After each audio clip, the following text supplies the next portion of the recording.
Assalamualaikum warahmatullahi wabarakatuh.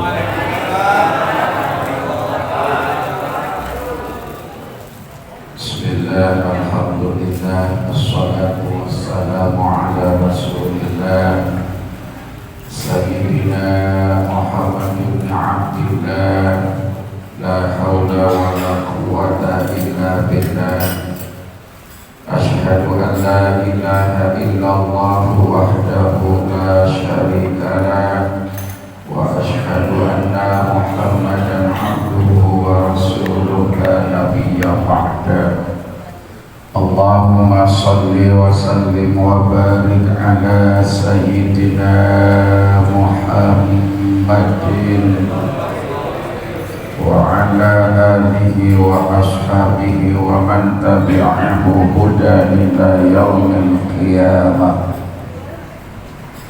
Ila hadratin Nabi Mustafa Muhammadin Rasulullah sallallahu alaihi wasallam wa ala jami'il ikhwanihi minal anbiya'i wal mursalin was sahabati wat tabi'in wa awliya'i wal ulama'i al-amilin wal musannifin al-mukhlasin, khususan musannif matan surah Taufiq li Syekh al-Alim al-Alama Abdullah bin Husain bin Tahir bin Muhammad bin Hashim Ba'alawi. Al-Fatihah. A'udzu billahi minasy syaithanir rajim. Bismillahirrahmanirrahim. Alhamdulillahi rabbil alamin arrahmanir rahim maliki yaumiddin. Iyyaka na'budu wa iyyaka nasta'in ihdinas siratal mustaqim siratal ladzina an'amta 'alaihim ghairil maghdubi 'alaihim waladdallin.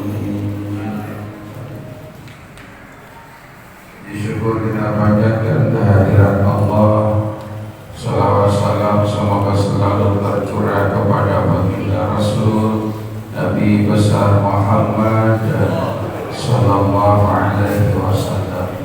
Wa man lam yajidil ma'a aw kana yadurul ma'ud tayammam ya. Bismillahirrahmanirrahim. Qala mu'allif rahimahullahu ta'ala wa nafa'ana bi'ulumihi fid dharaini amin.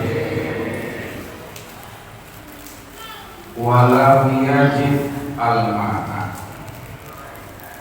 wa man lam yajid al-ma'a diwasat wa man lam yajidil ma'a.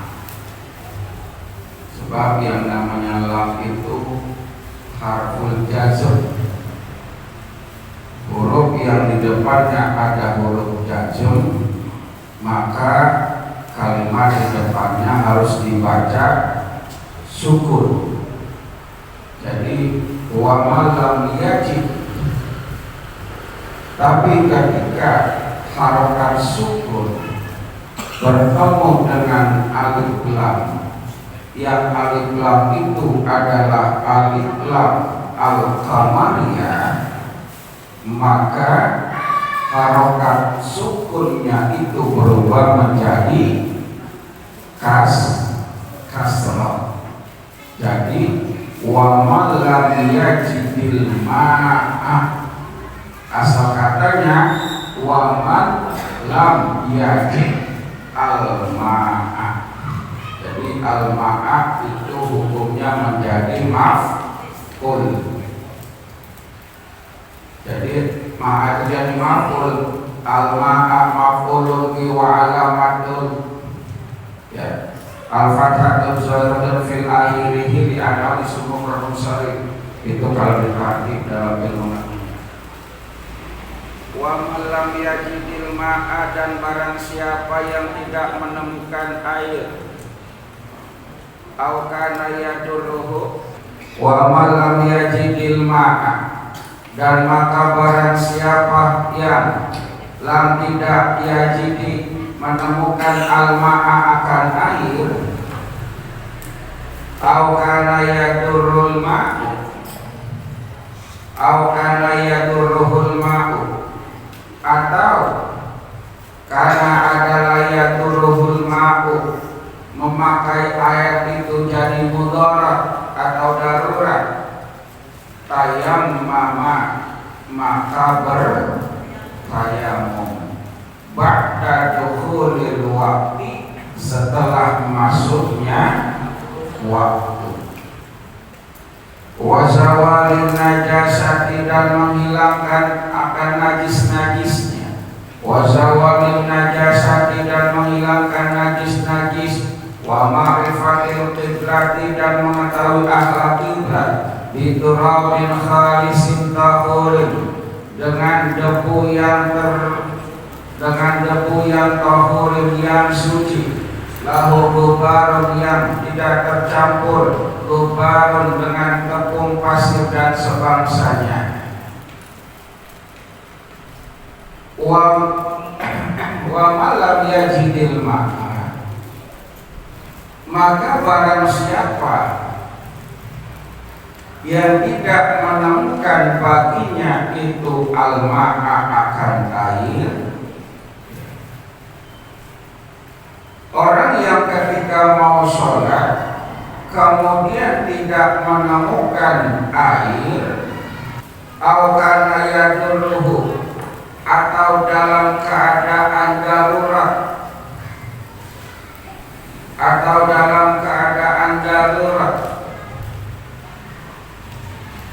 darurat akan apa? Al-ma'a akan air. Tayammama maka boleh bertayamum. Orang yang mau sholat ya, kemudian dia itu tidak menemukan air di sekitarnya. Maksudnya air itu air yang memungkinkan untuk berwudu, atau ada air sedikit yang memungkinkan berwudu tapi tidak memungkinkan untuk bisa berwudu. Nah, itu ada kasusnya begitu.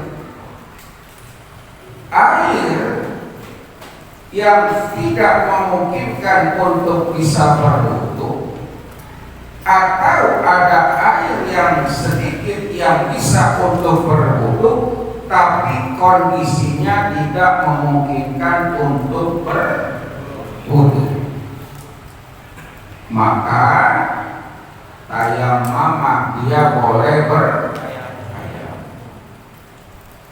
Atau kana yadurruhul ma'u, atau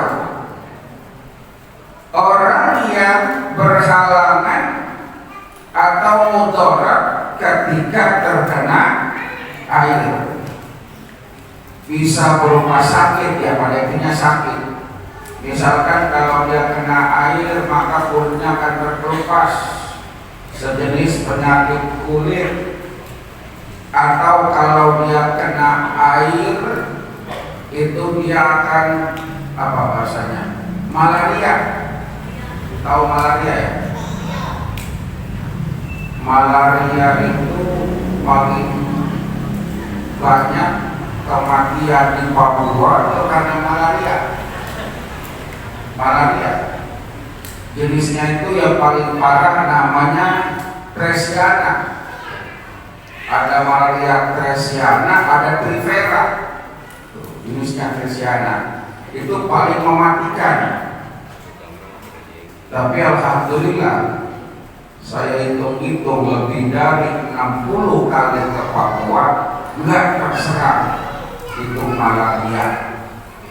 Paling yang ada malaria itu, tinggal malaria itu. Jadi orang yang kalau kena air itu bakal sakit atau tambah sakit ya. Jadi bukan cuma sakit, orangnya sehat. Tapi kalau kena air dia nanti bakal sakit. Sakitnya parah. Ya. Gua mentar kalau kena air, gua macam lagi. Itu kalau kategori darurat. celak-celak doang. Emang apa? Bontar kalau kena air, kan kok kayaknya pada kesemutan doang, kesemutan. Itu nggak darurat namanya. Kalau kena air, kulitnya apa? Sakit. Atau kalau kena air, yaitu malaria mengakibatkan pingsan. Nah, kayak gitu. Maka boleh bertayamum, boleh bertayamum. Bahkan dukhulil waqti, setelah masuknya waktu sholat. Jadi nggak boleh tayamum sebelum masuk waktu sholat, nggak boleh. Ini mazhab Syafi'i. Bahkan di dalam mazhab Syafi'i juga itu bertayamum itu satu sholat satu kali tayamum. Jadi satu kali tayamum untuk satu kali sholat fardu. Walaupun ada yang berpendapat ya selama nggak batal mah silakan aja, enggak, karena itu bukan wudu. Ini mazhab Imam Syafi'i. Duhur jam 12 kita nyari air sampai jam 1. Jadi jangan diambil waktu fadilah. Kita udah belajar waktu-waktu sholat aja. Ada waktu fadilah, ada waktu khiyar, ada waktu jawaz. Udah belajar kan ya, waktu sholat, waktu-waktu di dalam sholat. Jadi ada waktu fadilah, ada waktu yang namanya khiyar, ada waktu jawaz. Ada itu waktu-waktu sholat. Jadi ketika kita tayamum jangan diambil di waktu fadilah, jangan. Minimal ambil di waktu khiyar atau jawaz. Contoh, kalau seandainya duhur jam 12, jangan tayamum jam 12. Jangan. Lalu cari air dulu. Ini kalau sholat sendiri ya, atau berjamaah juga nggak apa-apa. Yang nggak di masjid maksudnya. Cari air dulu, nggak ketemu sampai jam 1 baru boleh bertayamum. Jadi jangan tayamum setengah 12. Woi, pada air tayamum aja. Sementara belum zuhur, nggak boleh. Entar kalau mau sholat asar sama, nyari air dulu baru boleh tayamum. Kadang-kadang ala Ustaz, tayamum apa sih, air kita banyak di mana-mana kan gitu ya. Ya berarti orang yang kayak gitu orang yang kagak mau pergi jauh dan tidak punya niatan naik pesawat ke Mekah. Kita kan persiapkan namanya ilmu. Ngapain sih belajar tayamum? Orang ketika di kampung kita banyak air, ya siapa tahu ujung-ujung diajak umroh dan makmur gratis kita. Kan tayamum di pesawat ya. Tayamum di pesawat. Atau tayamum di gurun pasir kayak gitu. Siapa tahu ya ada yang punya rezeki ya mau ketua DKM diajak ke Bromo sono. Di Bromo ada air kan? Gak ada air di padang pasirnya itu. Atau diajak sama air lagi topi ke Gunung Gobi, ke Gunung Sahara. Ngapain ke sono? Ya. Jadi yang namanya ilmu jangan disepelein. Ngapain sih kalau dipelajari itu? Nanti bakal ada fungsinya, bakal ketemu. Iya. Sampai saya dulu diajarin ilmu santet. Ngapain sih belajar ilmu santet? Begitu. Terbukti pas itu ada orang mau nyantet ketahuan. Nah gitu. Wah, gua bersantet nih, ketahuan. Pas itu lo nyantet gua ya, kalau jadi kata dia. Contoh, Allahumma sholli ala Muhammad. Jadi pada dukhulil waqti, setelah masuk waktu salat, wa zawalil najasati al ma'rifatil qiblat. Setelah dia menghilangkan najis yang ada di tempat atau di badannya. Jadi orang yang mau tayamum zawalil najasat, dia menghilangkan najis. yang ada di badannya dihilangin. Kalau masih ada najis, hilangin dulu najisnya, kayak gitu. Jadi jangan bertayamum ketika masih ada najis, jangan. Ya. Kemudian syaratnya juga wa ma'rifatil qiblati, setelah mengetahui arah kiblat. Setelah mengetahui arah kiblat baru tayamum, kecuali firahilati atau fidabati, di dalam kendaraan. Di kendaraan, misalkan di pesawat, air ada nih, cukuplah kita satu botol air mineral yang 600 ml, cukup gak buat wudhu itu? Cukup gak kira-kira? Ini segini buat wudhu cukup gak? Cukup gak? Cukup. Kalau tahu caranya berwudu dan kerjain yang wajib-wajibnya doang. Paham nggak maksudnya? Taruh air di sini dikit tuh, kadangin segini, dialirin, diakni. Jangan sampai terputus, nah gitu. Basuh semuanya. Pernah nggak belajar air dengan sedikit itu? Nanti yang di sini, gitu. Alirin gini. Nah, jangan sampai kembali ke sini netes. Yang wajib-wajib aja. Yang wajib arkanul wudu ada berapa? Yang wajib dibasuh anggota tubuh dalam wudu ada berapa? Cuma 4. Wudu pertama wajah, anggota badan bukan akarnya, anggota untuk wajah, kemudian tangan, sebagian kepala, lalu cukup nggak caranya kalau pakai ini? Cukup kalau tahu caranya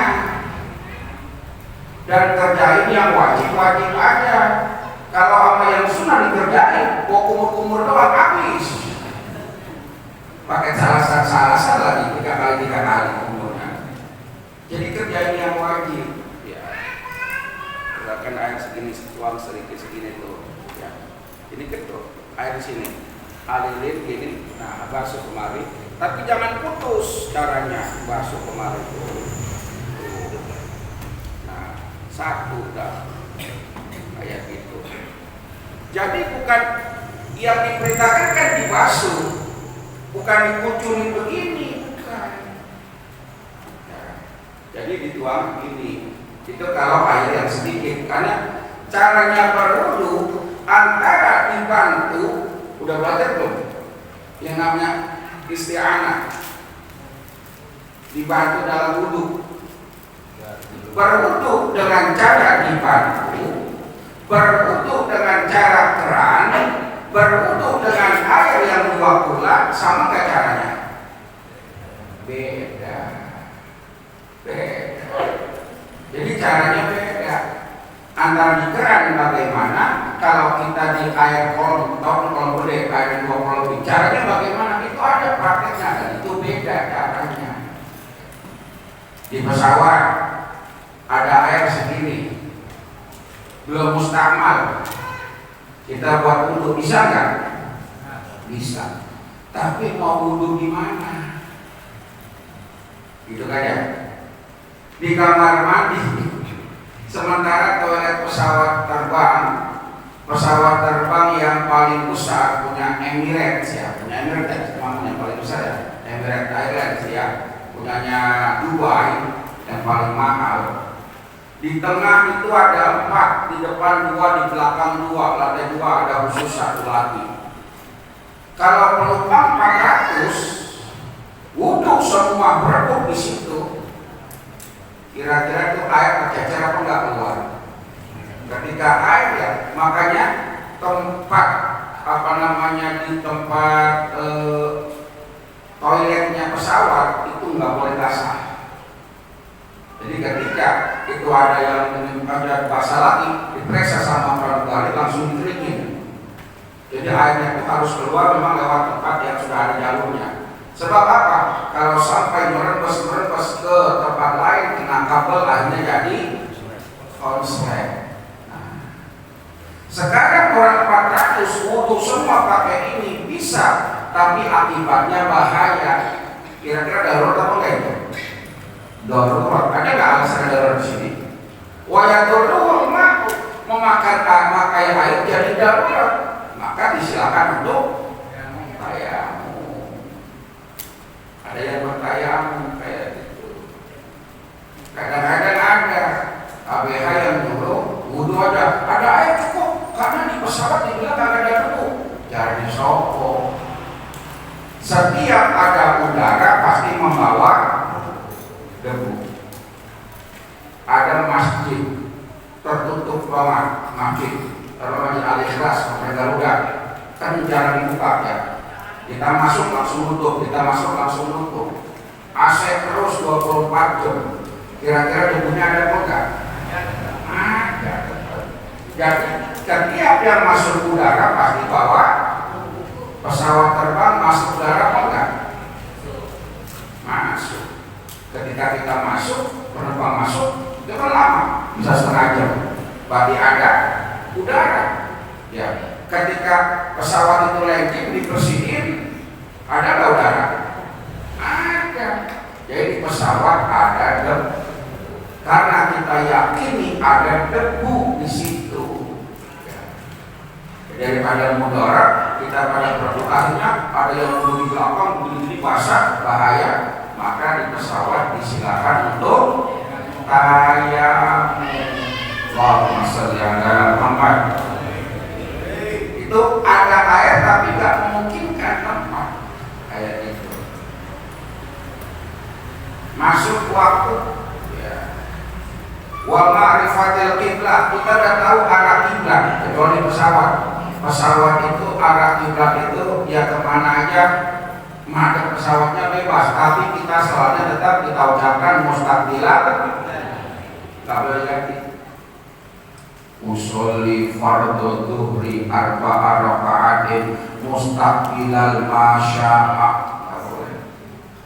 Saya niat sholat duhur 4 rakaat menghadap kemana kek?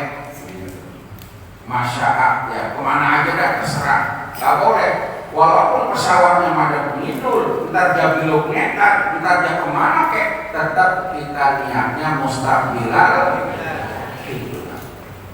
Termasuk sholat di kapal laut. Pernah sholat di kapal laut? Ya siapa tahu kapan-kapan yang orang tua kita raker di Lampung diajak pagi iswa, raker di Lampung kita naik kapal laut. Kita sholat sehari pas sholatnya itu kepada ini banget. Ditunjukin arah kiblat begini tuh, arah sono. Ya arah itu arahnya doang. Ya nggak mungkin kan kapal, misalkan kapal ke Bakahuni, ya kalau itu kapalnya lagi madep kapal ngalor, pakai kompas, ini ngalor di pesawat, kapal ngomong nakoda, bisa nggak kapalnya dimiringin dikit ke arah barat gitu? Ya miring, nyampe ke Aceh. Karena yang namanya pesawat miring dikit aja, miring dikit, itu udah kemana tahu arahnya itu? Ya. 1 menit saja udah seberapa jauh tuh? 1 menit pesawat udah 10 kilo. 10 kilo itu dari sini kemana kira-kira? Cikokol. Kemana dari ke arah sana? Ciledug ya. Terus 1 menit sampai segitu. Berarti kalau kita bicara tentang ambil mikot di Yalamlam, dikasih tahu sekarang tepat di atas Yalamlam yang ambil mikot silakan. Dia ganti pakai pakaian ihram butuh waktu 10 menit, dia begini begitu butuh waktu sampai 1 jam. Kira-kira pesawat masih di Yalamlam apa enggak? Berarti dia niat ihram udah berada di dekat Jeddah. Sah nggak kalau begitu ya? Makanya ketika orang ambil mikot karena susah di pesawat di Yalamlam, maka jumhur ulama membolehkan ambil mikotnya di Jeddah.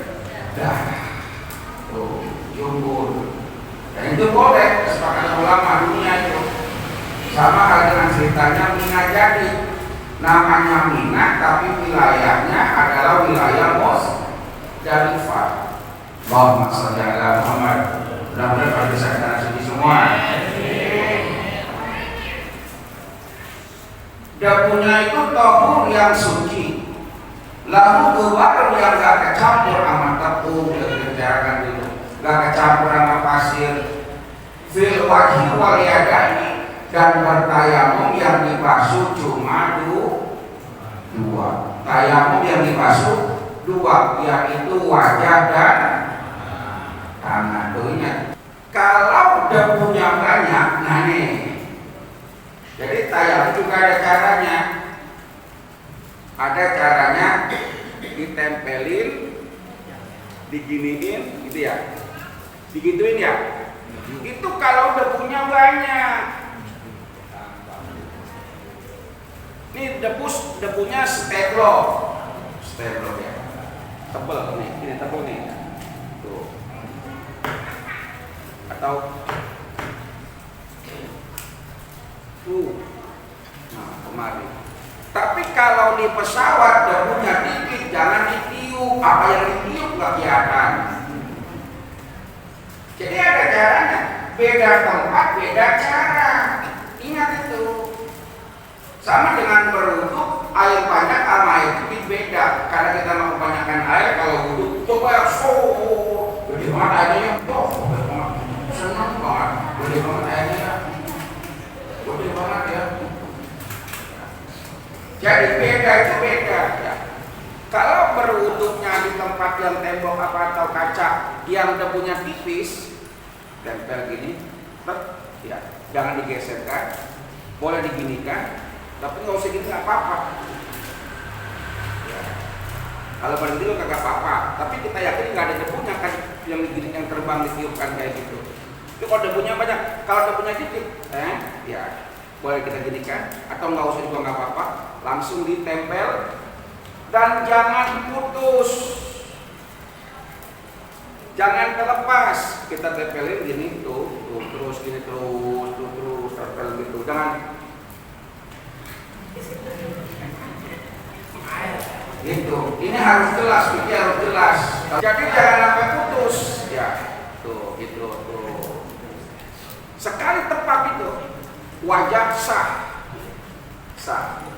Kemudian setelah itu dua telapak pindah, jangan salah dipindah. Nah, pindah. Tangan nih, tangan. Jangan putus. Nah, gitu kan? Ya. Nah, gitu kan? Nah, gitu. Selesai. Kok begitu doang? Emang caranya begitu, bukan ngarang-ngarang. Allahumma sholli ala Muhammad. Bidar kata ini ya diratibuhuma dengan tertib bidar kata ini ya dengan dua tentukan. Biniati istibahatil fardhi sholati, dengan niat istibahatil fardhi sholati, dengan niat kebolehan mengganti fardunya sholat. Ma'an nakli masih awal wajib ya, bersama memindahkan debu dan basuhan wajah yang pertama. Jadi niatnya sama ya, niatnya sama ya. Bagaimana niatnya? Niat tayamum, bagaimana niat tayamum? Nawa itu tayamum, terus bisa aja kita sambungkan, kita kalau panjang. Nawaitu tayamum alirabin adasil asal istibahati fardhi sholati lillahi ta'ala. Atau kalau mau pendek boleh nawaitu tayamum istibahati fardhi sholati lillahi ta'ala. Boleh kayak gitu. Mau udah berapa kalimat dah, saya tayamum kalau nggak tahu ya udah nggak apa-apa, gampang aja. Yang penting hatinya saya tayamum karena Allah Ta'ala. Jadi gitu. Jangan tayamum pakai jidat pala, ya. Terus tayamum kosong-kosong begini. Jangan. Jadi kalau ada debu di kaca jangan dikores-kores begini. Wah, biar banyak debunya. Tidak begitu. Sekali apa? Tempel gitu dah. Nanti boleh lagi yang kedua sampingnya. Tempat yang sudah kita tepat jangan ditebak lagi. Dalam mazhab Syafi'i, walaupun itu sholatnya jamak, satu sholat satu kali.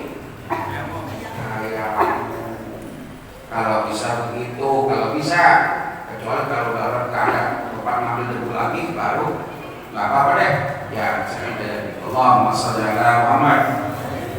Fasul ayhada fasul wa man istaqada wudu harama alaihi salatu wa tawafu halul mushafi wa man intaqada dan barang siapa intaqada ay baqala barang siapa yang intaqada min balighi wa ghairihi ma'ada daimil hadathi barang siapa yang batal atau orang yang tidak punya wudu, wudunya haruma alaihi as-salatu diharamkan baginya salat wa tawafu tawaf wa hamlul mushafi membawa mushaf wa masuhu ya dan memegang mushaf illa lisabili dirasati kecuali anak kecil yang dalam keadaan belajar.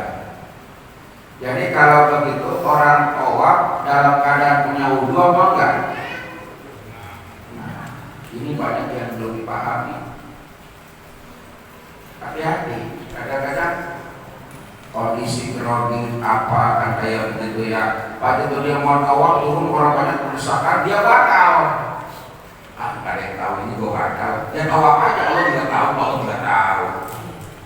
Makanya sebelum tawaf kasih tahu tuh sama mutawif sama yang bimbing bilang siapa yang batal wudunya buru-buru segera berwudu. Makanya dalam Masjidil Haram itu ada tempat untuk berwudu aja. Ada itu dalam itu, tapi nggak bisa untuk buang aja. Berwudu doang bisa di situ. Karena orang yang tawaf harus dalam keadaan selesai tawaf ya, kemudian dia batal, ya dia nggak bisa sholat di makam Ibrahim atau di Ismail. Nanti kalau sa'i bagaimana? Kalau sa'i kalau dalam keadaan batal tidak apa-apa. Karena ketika mencari air itu Siti Hajar bukan dalam keadaan berwudu ya. Jadi kalau tawafnya harus suci ya, syukur-syukur ketika sa'inya pun harus bersuci ya. Wa kalul mushafi bawa mushaf wa alal junubi dan bagi orang yang junub hadihi wa qiraatul Quran sama seperti tadi sholat, tawaf, bawa Quran, dengan Quran. Tapi yang junub wa qiraatul Quran haram membaca Al-Qur'an wa muqtul masjid dan berdiam diri di masjid. Jadi kalau junub jangan mondar-mandir masjid. Enggak boleh. Wa alal haid dan bagi orang-orang yang haid wallahu a'lam